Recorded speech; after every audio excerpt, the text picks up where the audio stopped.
বাংলাদেশের প্রধান ও আধুনিক shopping destination Bashundhara city shopping mall. শনিবার ৪ অক্টোবর এই শপিং মলের ২১তম প্রতিষ্ঠা বার্ষিকী উদযাপিত হয়েছে। এই উপলক্ষে বিশেষ অনুষ্ঠানের আয়োজন করা হয়। লেভেল 1 এর এট্রিয়ামে সকাল ১০টায় দোয়া ও মোনাজাতের মধ্য দিয়ে দিনটির শুভ সূচনা করা হয়। এরপর দিনব্যাপী বিভিন্ন বিনোদন ও সাংস্কৃতিক অনুষ্ঠান চলতে থাকে। বসুন্ধরা গ্রুপের ডিএমডি ক্যাপ্টেন শেখ এহসান রেজা বলেন, আজ আমরা একত্রিত হয়েছি বসুন্ধরা সিটি শপিং মলের ২১তম প্রতিষ্ঠা বার্ষিকী উদযাপনের জন্য এবং আপনাদের সবাইকে স্বাগত জানাতে পারা আমার জন্য অত্যন্ত গৌরবের বিষয়। বসুন্ধরা সিটি শপিং মল আমাদের মাঝে এসেছে একজন স্বপ্নদ্রষ্টা, উদ্ভাবক ও পথ প্রদর্শকের দৃষ্টিভঙ্গি থেকে, যিনি বাংলাদেশের প্রথম আধুনিক শপিং মল গড়ার ধারণা বাস্তবায়ন করেছেন। তিনি আর কেউ নন, বসুন্ধরা গ্রুপের মাননীয় চেয়ারম্যান জনাব আহমেদ আকবর সুবহান। বসুন্ধরা সিটি আজ শুধুমাত্র একটি শপিং মল নয়, এটি এমন একটি জায়গা যেখানে পরিবার, বন্ধুবান্ধব ও দর্শনার্থীরা কোয়ালিটি টাইম উপভোগ করতে আসে। আমাদের লক্ষ্য হচ্ছে এই অভিজ্ঞতাকে আরও স্মরণীয় ও আনন্দময় করা। প্রতিষ্ঠা বার্ষিকী উদযাপনের অংশ হিসেবে দর্শকদের জন্য ফ্ল্যাশ মব, ফ্যাশন ফেস্ট এবং কনসার্টের আয়োজন করা হয়েছে। অনুষ্ঠানের জনপ্রিয় শিল্পী প্রীতম হাসান এবং দেবশ্রী অন্তরার মনোমুগ্ধকর পরিবেশনা অনুষ্ঠানকে আরও প্রাণবন্ত করে তোলেন। এসব আয়োজনে পাশে থাকার জন্য অংশগ্রহণকারী ব্র্যান্ড ক্লাব হাউস, ফ্রিল্যান্ড, বে, তুরাগ, অ্যাক্টিভ, ইরানি বুরকা বাজারের প্রতি কৃতজ্ঞতা প্রকাশ করা হয়। বসুন্ধরা সিটি শপিং মল তাদের গ্রাহক, অংশীদার এবং কর্মীদের সম্মিলিত প্রচেষ্টায় ২১ বছরের সাফল্যের যাত্রা উদযাপন করছে। অনুষ্ঠানে অংশগ্রহণকারী সবাই একসাথে এই গৌরবময় যাত্রার আনন্দ ভাগাভাগি করেছে।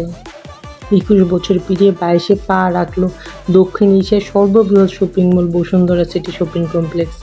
এই উপলক্ষে আসলেই চমৎকার সুন্দর প্রোগ্রাম আজকে এখানে অনুষ্ঠিত হয়েছে, সেটা আপনারা নিজেরাই দেখতে পাচ্ছেন। অনুষ্ঠানে ক্রেতা, সাধারণ দোকান মালিক ও কর্মকর্তা কর্মচারীদের সঙ্গে নিয়ে ২১ বছরের অর্জিত সাফল্য উদযাপন করছে বসুন্ধরা সিটি। আর এই সাংস্কৃতিক অনুষ্ঠান শুরু হওয়ার আগেই সকাল ১০টায় কোরআন তেলাওয়াত ও দোয়ার মধ্য দিয়ে বর্ষপূর্তি আয়োজন শুরু হয়। বসুন্ধরা সিটি শপিং মলের ২১ বছর পূর্তিতে সবাইকে স্বাগত জানিয়ে অনুষ্ঠানের প্রধান অতিথি বসুন্ধরার ডেভেলপমেন্ট লিমিটেডের deputy managing director captain Sheikh Ehsan Reza. এর আগে ওনার কথা বলেছি, উনি আরও অনেক বক্তব্য রাখেন, তার মধ্যে এগুলো ছিল এই দীর্ঘ স্বপ্নযাত্রায় ২১ বছর আজ পূর্ণ হলো। আমরা সবাই আজ সেটা উদযাপন করছি। তবে আমরা শুধু প্রতিষ্ঠা বার্ষিকী উদযাপন করব না, আজ থেকে ২৬ থেকে ২৭ বছর আগে বাংলাদেশে এরকম একটি বিশাল শপিং মলের স্বপ্ন দেখেছিলেন বসুন্ধরা গ্রুপের চেয়ারম্যান আহমেদ আকবর সুবহান। আর এই স্বপ্ন বাস্তবায়নে সহায়তা করেছেন বসুন্ধরা সিটি শপিং মলের দোকান মালিক, ভাড়াটিয়া মালিক ও কর্মচারীরা। তাদের পরিশ্রমের ফলে আমরা আজকে এই মাইলস্টোন অর্জন করতে পেরেছি। এই জন্য এই শপিং মলের দোকান মালিক, ভাড়াটিয়া মালিক ও কর্মচারীদের কৃতজ্ঞতা ও ধন্যবাদ জানাচ্ছি। তিনি বলেন, ২১ বছরের এই যাত্রায় বসুন্ধরা সিটি শপিং মল অনেক চ্যালেঞ্জের মাধ্যমে গেছে, কিন্তু আমরা সবাই একসাথে চ্যালেঞ্জ মোকাবেলা করেছি বলে এই চ্যালেঞ্জ জয় করতে পেরেছি। এই কারণে বসুন্ধরা সিটি শপিং মল আর শুধু মল নয়, আমরা তাদের এই অভিজ্ঞতাকে আরও উন্নত, আরও আনন্দময় ও স্মরণীয় করে রাখার জন্য বদ্ধপরিকর। শেখ এহসান রেজা বলেন, এই মলে ৮,০০০-এর বেশি লোক শ্রম দিয়েছেন। গ্রাহকদের সেবা দিতে তারা প্রতিদিন ১২ থেকে ১৩ ঘন্টা কাজ করেন। এরাই বসুন্ধরা সিটির হিরো। বিসিডিএল-এ ১২০০ স্থায়ী ও অস্থায়ী কর্মকর্তা কর্মচারী আছেন।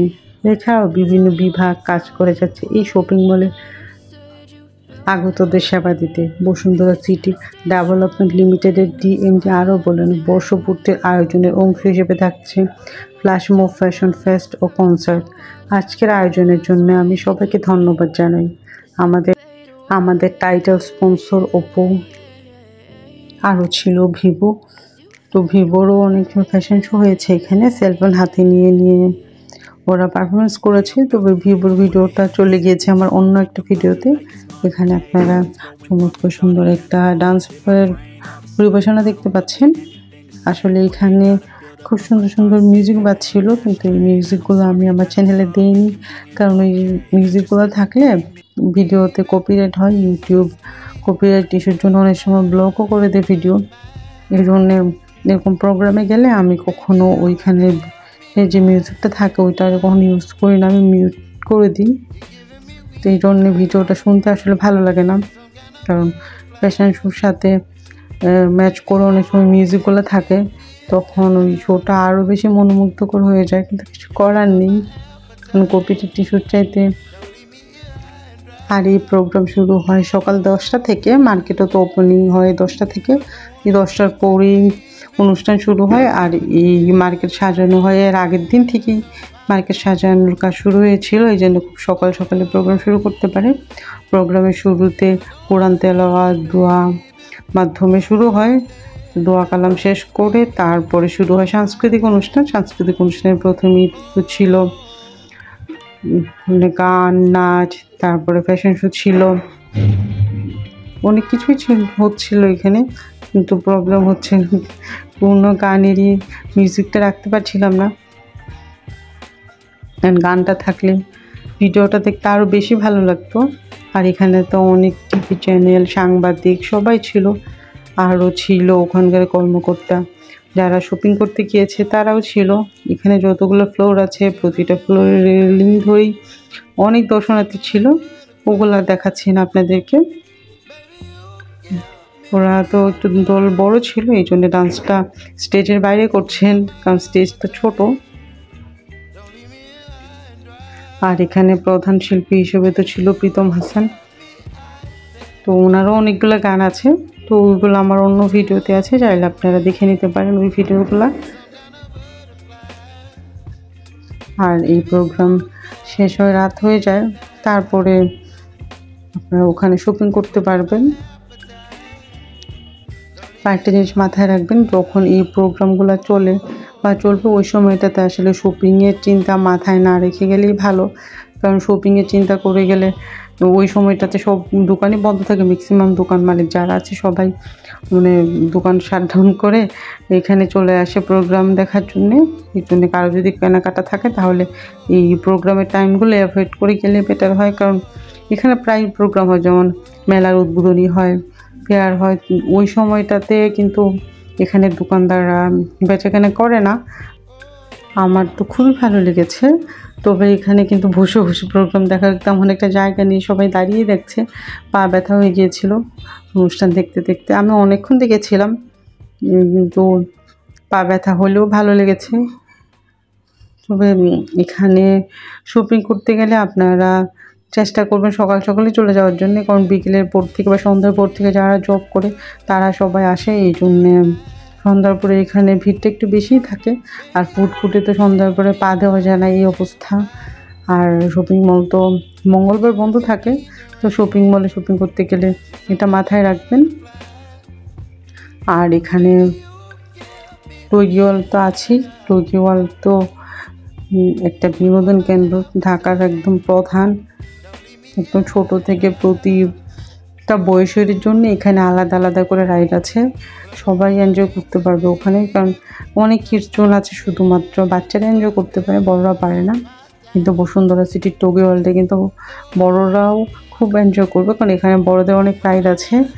আর এই টোকিও ওয়ার্ল্ড কিন্তু খুলে 2টা থেকে, অনেকে চাই যে শপিং করে তারপরে টোকিও ওয়ার্ল্ডে যাবে, তারা চেষ্টা করবেন 12টা করে যদি চলেছেন তাহলে শপিং শেষ করে টোকিও ওয়ার্ল্ডে যাবেন। আর শুধুমাত্র টোকিও ওয়ার্ল্ডে যেতে চাইলে আপনাকে যেতে হবে দুপুর 2টায়, আর দুপুর 2টা থেকে রাত 10টা পর্যন্ত খোলা থাকে টোকিও ওয়ার্ল্ড। আর টোকিও ওয়ার্ল্ডের প্রবেশ টিকিট হচ্ছে 150 টাকা। আর ওখানে বেশ কিছু প্যাকেজ আছে, চাইলে আপনারা প্যাকেজ নিতে পারেন, যেমন 1100 টাকা, 3400 টাকা, 10,000 টাকা। 10,000 টাকার যে প্যাকেজটা আছে সেটা হচ্ছে অল রাইড, এবং আপনার সাথে একজন গাইড থাকবে। আপনার কোন রাইডে কীভাবে চড়বেন, কোন দিক থেকে যাবেন। আমরা যারা জায়গায় ফার্স্ট টাইম যাই তারা অনেকেই বুঝতে পারি না কোন দিক থেকে শুরু করব, কোথায় কোন রাইড আছে, কোন রাইডটা ভালো। তো গাইড থাকলে তো আসলে খুব ভালো হয়, কারণ সবাই তো ওখানে যেহেতু রেগুলার থাকেন, কোন দিক দিয়ে যেতে হবে সুবিধা হয়, কারণ টোকিও হলটা যথেষ্ট বড়। এই হচ্ছে ব্যাপার। তো আপনারা সবাই চেষ্টা করবেন বসুন্ধরা সিটিতে গিয়ে অনেক শপিং করার জন্যে, কারণ আমার কাছে মনে হয় এটা বাংলাদেশের বা ঢাকা শহরের বেস্ট শপিং মল আমার কাছে মনে হয়। তা আসলেই দেখতেও যত সুন্দর, আর আমার কাছে তো এটার ভিতরে প্রবেশ করলে একদমই দেশের বাইরের একটা ভাইব লাগে। আর এখানের প্রোডাক্টের মানও খুব ভালো আমার কাছে মনে হয়। আর এখানটাতে যদি কোনো প্রোডাক্ট খারাপ থাকে তাহলে তো আপনারা চাইলেই কমপ্লেন করতে পারবেন। আগে ছিল 3 তলাতে কাস্টমার সার্ভিসটা, রিসেন্টলি এটা 17 তলাতে নিয়ে যাওয়া হয়েছে।